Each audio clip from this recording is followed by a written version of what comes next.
بسم اللہ الرحمن الرحیم۔ السلام علیکم۔ Urdu the language with Nadia Parvez پر خوش آمدید۔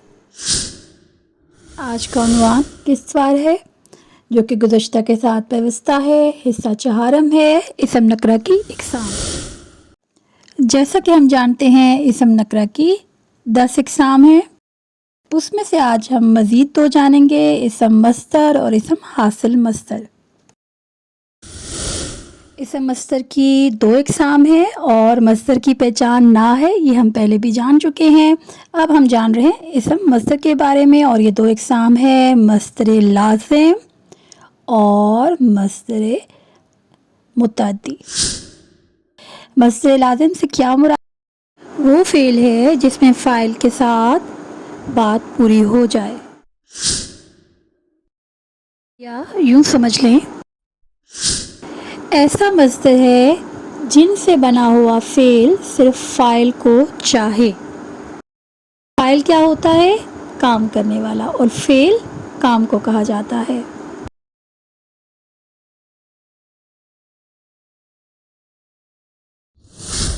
گویا مصدر لازم میں جملہ فعل اور فاعل سے مل کر مکمل ہوتا ہے۔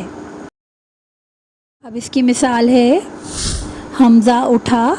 حمزہ فاعل ہے، اٹھا فعل ہے، یعنی یہ کام کس نے کیا ہے؟ حمزہ نے۔ اب ہے مصدر متعدی،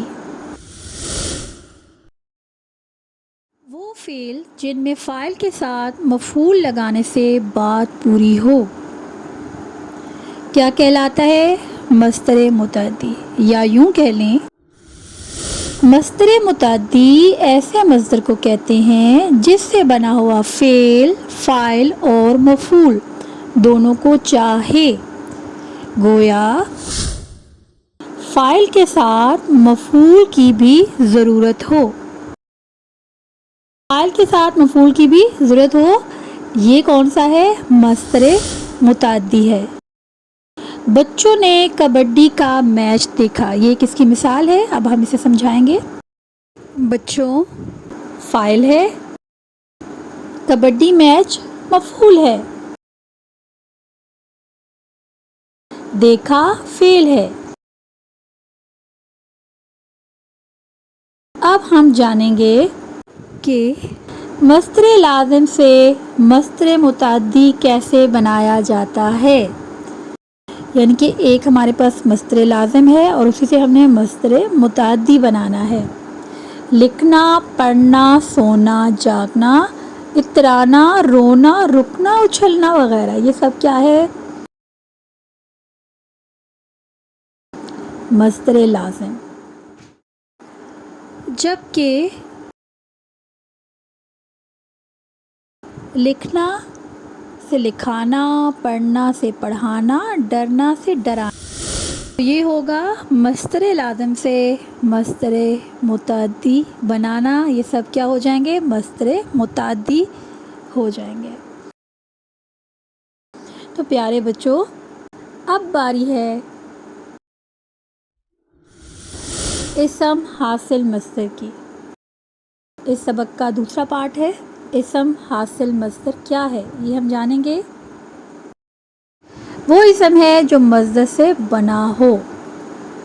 اسم جیسے کہ نام، چیز اور جگہ کو کہا جاتا ہے اور اس کے معنی میں مصدر کا اثر پایا جائے، جیسے اثرات، تو اثر کیسے ہوگا اور اس کے معنی سے ہمیں یہ کیسے واضح ہوگا، یہ ہم جانیں گے۔ جیسا کہ مصدر ہنسنا سے ہنسی، گرجنا سے گرج۔ اب نا اس کی پہچان ہے کہ یہ مصدر ہے، اور حاصل مصدر کیا ملا ہمیں؟ ہنسی۔ گرجنا مصدر ہے اور گرج کیا ہے؟ حاصل مصدر۔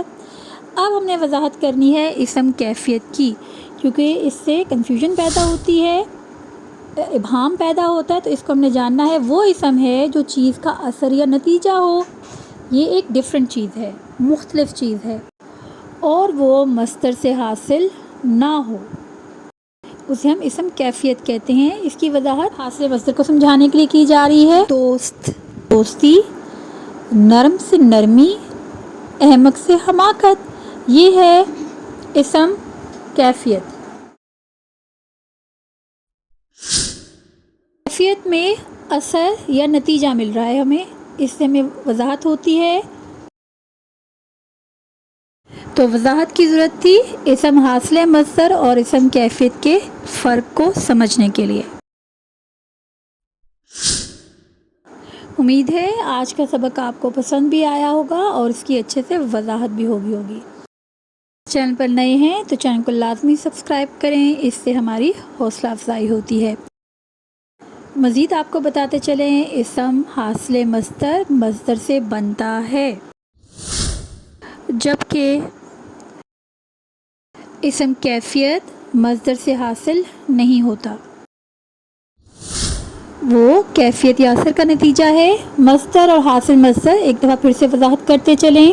چلنا مصدر ہے اور چلایا یا چال حاصل مصدر، چال سے چلن اسم کیفیت ہے۔ اب یقیناً آپ کو اس کی اچھے سے وضاحت ہو گئی ہوگی اور سمجھ آ گئی ہوگی۔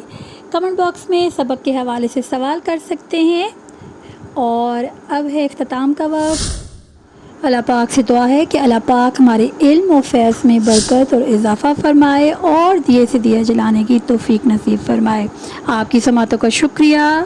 ملیں گے جلدی نیکسٹ ویڈیو میں، تب تک اللہ نگہبان۔